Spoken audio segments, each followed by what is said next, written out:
اتنی تیز ترار سواری اس سواری پر لے گئی، اس سواری پر لے گئے پروردگار عالم اپنے حبیب کو، اپنے حبیب کو۔ واقعی معراج نہ زمین کے کشش کا محتاج ہے، زمین میں کشش ہے،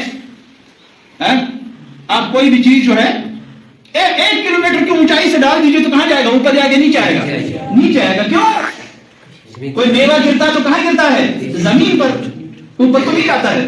کیوں؟ اس لیے کہ زمین کے اندر کشش ہے، زمین کے اندر کھینچاؤ ہے، زمین کے اندر کھینچاؤ ہے، کشش ہے۔ لیکن معراج کشش زمین کا، کشش زمین سے اس کا کوئی متصادم نہیں ہے، کوئی متصادم نہیں ہے۔ یعنی زمین کی کشش جہاں ہتھیار چھوڑ دے وہاں سے نبی کا معراج شروع ہو جاتا ہے، وہاں سے براق کا سفر شروع ہو جاتا ہے۔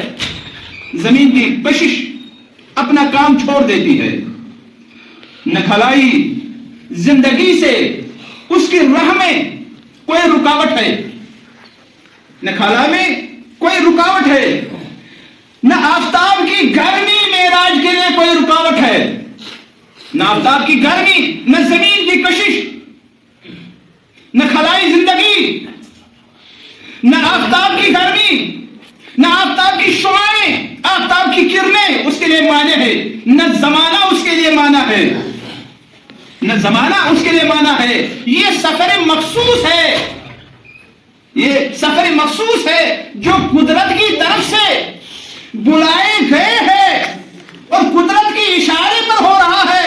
معراج کا سفر قدرت کے اشارے پر ہو رہا ہے،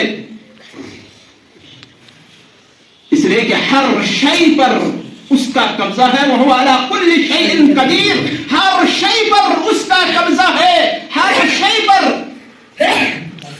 وہ ہر شے پر قدرت رکھتا ہے۔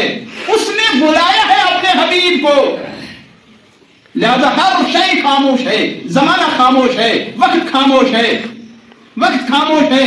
آفتاب کی کوئی حرکت نہیں ہے، مہتاب کی کوئی حرکت نہیں ہے، کائنات کی کوئی حرکت نہیں ہے، ہواؤں کی کوئی حرکت نہیں ہے، یہاں تک کہ فرشتوں نے عبادت کو چھوڑ دیا اللہ کے حکم سے۔ کس لیے؟ کہ آج عبادت نہیں کرنا، آج عبادت نہیں کرنا، آج سجدہ نہیں کرنا، آج سجدہ نہیں کرنا، آج رکوع نہیں کرنا۔ اس لیے کہ بعض فرشتے ہمیشہ رکوع کی حالت میں ہے، بعض ہمیشہ سجدے کی حالت میں ہے، بعض قیام کی حالت میں ہے، بعض قیام کی حالت میں ہے، بعض تسبیح پڑھ رہے ہیں، بعض تحلیل کر رہے ہیں۔ آج نہ تحلیل ہو رہی ہے، نہ تسبیح ہو رہی ہے، نہ تقدیس ہو رہی ہے۔ کیوں؟ آج سارے ملائکہ اس ذات کی استقبال کے لیے آسمان اول پر بھی موجود ہے، آسمان دوم پر بھی موجود ہے، آسمان سوم پر بھی موجود ہے، آسمان چہارم پر بھی موجود ہے، آسمان پنجم پر بھی موجود ہے، آسمان ششم پر بھی موجود ہے، آسمان ہفتم پر بھی موجود ہے۔ پہلے آسمان پر بھی ملائکہ استقبال کے لیے کھڑے ہیں، دوسرے آسمان پر بھی ملائکہ استقبال کے لیے کھڑے ہیں۔ یہاں تک کہ ملائکہ ہی نہیں، پہلے آسمان پر اللہ کے نبی بھی آئے ہیں، اللہ کے نبی بھی، آدم بھی ہے، شیش بھی ہے، نوح بھی ہے، یعقوب بھی ہے، موسیٰ بھی ہے، عیسیٰ بھی ہے، سارے ملائکہ، خضر بھی ہے، موسیٰ بھی ہے، سارے استقبال کے لیے آئے ہیں۔ آسمان اول پر بھی ہے، آسمان دوم پر بھی ہے، آسمان سوم پر بھی ہے، پہلے آسمان پر بھی ہے، دوسرے آسمان پر بھی ہے، تیسرے آسمان پر بھی ہے، چوتھے آسمان پر بھی ہے، پانچویں آسمان پر بھی ہے، ہر جگہ موجود ہے، ہر جگہ موجود ہے نبی کے استقبال کے لیے، ہر جگہ نبی کے استقبال کے لیے موجود ہے۔ کیونکہ آج اللہ کے حبیب معراج پہ آ رہے ہیں، آج اللہ کے حبیب معراج پہ آ رہے ہیں۔ وہ ذات ایسی ہے جس کے لیے پروردگار عالم نے پوری کائنات کو روک کے رکھا ہے، اوقات کو روک کے رکھا ہے، ہر چیز کو روک کے رکھا ہے۔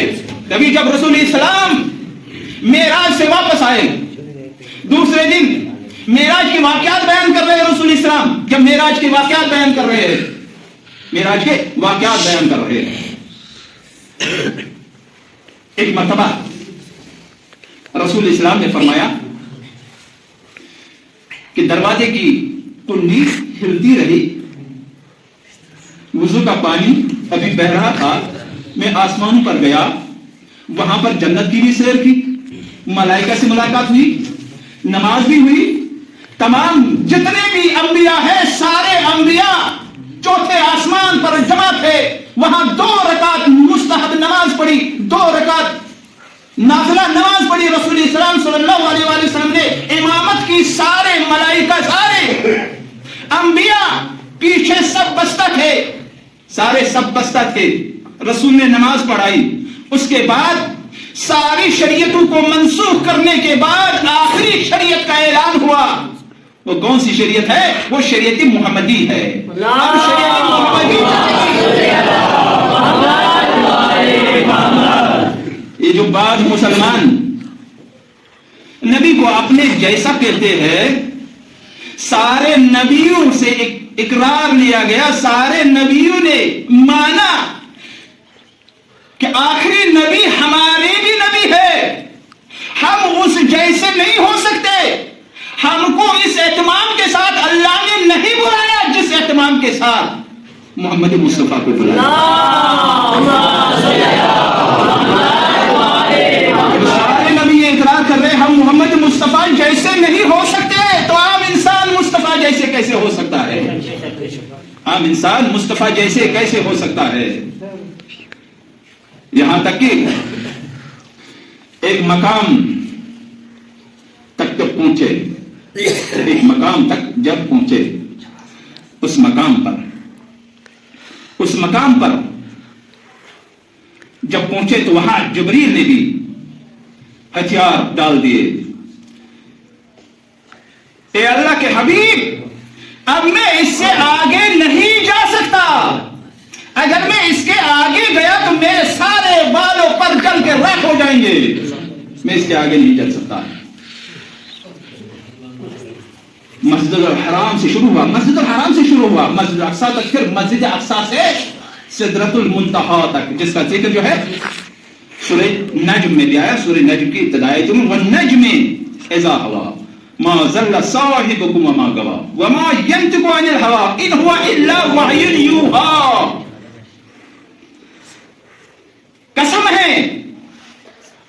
قسم ہے اس ستارے کی، قسم ہے اس ستارے کی، ما ضل صاحبكم وما غوى، تمہارے صاحب نہ گمراہ ہوئے ہیں، تمہارے صاحب گمراہ نہیں ہوئے ہیں، وما ينطق عن الهوى، وہ کوئی کلام نہیں کرتے، کوئی حرکت انجام نہیں دیتے، وما ينطق عن الهوى ان هو الا وحی یوحی، مگر کہ جو وحی پروردگار ہوتا ہے تو وحی پروردگار کے مطابق ان کا اٹھنا بیٹھنا، ان کا کلام کرنا، سب کچھ وحی پروردگار کے مطابق ہوتا ہے۔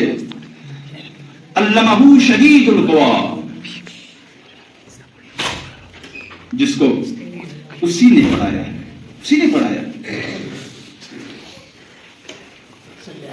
ذو مرۃ فاستوى وهو بالافق الاعلى ثم دنا فتدلى فكان قاب قوسين او ادنى، یہاں تک کہ پروردگار عالم نے اس کو قاب قوسین کی منزل تک بلایا، وہاں تک بلایا۔ قاب قوسین یعنی 2 تیر کمانوں کا فاصلہ رہ گیا۔ جب جبریل نے بھی ہتھیار ڈال دیے، اے اللہ کے نبی، اے اللہ کے حبیب، اب میں اس سے آگے نہیں جا سکتا، میرے بالوں پر جل کے راکھ ہو جائیں گے۔ موسیٰ جب کوہ طور پر گئے، موسیٰ کو جو پروردگار عالم نے بلایا کوہ طور پر، تو حکم ہوا، اے موسیٰ فخلا نعلیک، اے موسیٰ یہ مقدس پہاڑ ہے، اے موسیٰ اپنی جوتیوں کو اتار دے۔ لیکن جب اپنے حبیب کو لے گئے پروردگار عالم، تو جوتیوں کے سمیت عرش اعلیٰ تک گئے.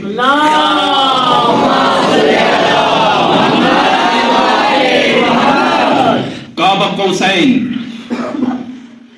7ویں آسمان کو بھی پار کیا, یہاں تک کہ قاب قوسین کی منزل تک پہنچ گئے. اس مقام پر سدرۃ المنتہا, اس مقام پر 2 تیر کمانوں کا فاصلہ رہ گیا اللہ اور نبی کے درمیان. قاب قوسین, قاب کہتے ہیں تیر کمان ہوتی ہے, وہ ایسی ہوتی ہے گول, اس سائڈ میں دھاگا لگا رہتا ہے, تو دھاگے کے ساتھ تیر کو جو ہے لگایا جاتا ہے, پھر کھینچا جاتا ہے پیچھے, پھر تیر چلتا ہے, پھر تیر چلایا جاتا ہے.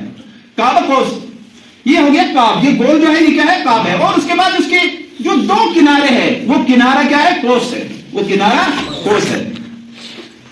2 کمانوں کو ملانے کے بعد ایک کمان ادھر سے ملی, ایک کمان ادھر سے ملی, پھر یہ پورا جو ہے دائرہ بن گیا.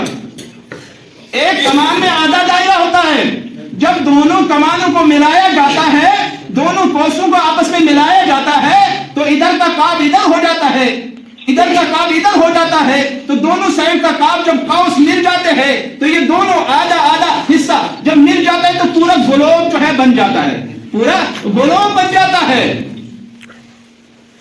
تو پروردگار عالم نے بتا دیا, دیکھو 2 تیر کمانوں کو ملانے کے بعد, شاید پروردگار عالم یہ بتانا چاہتا ہے 2 تیر کمانوں کو ملانے کے بعد آج جو ہمارے ہاتھ میں گلوب ہے, ہمارے ہاتھ میں گلوب ہے, ہم کہتے پوری دنیا یہی ہے, پوری دنیا یہی ہے. دیکھو یہ پوری دنیا جو ہے دونوں قوس کو ملانے کے بعد, دونوں تیر کمانوں کو ملانے کے بعد پورا گلوب بن جاتا ہے. تمہارے سامنے ساری دنیا یہی ہے, تمہارے سامنے ساری دنیا یہی ہے. تو سمجھنا کہ جس ذات کو میں نے اپنے پاس بلایا ہے, میری ساری کائنات کو اس کے لیے خلق کیا.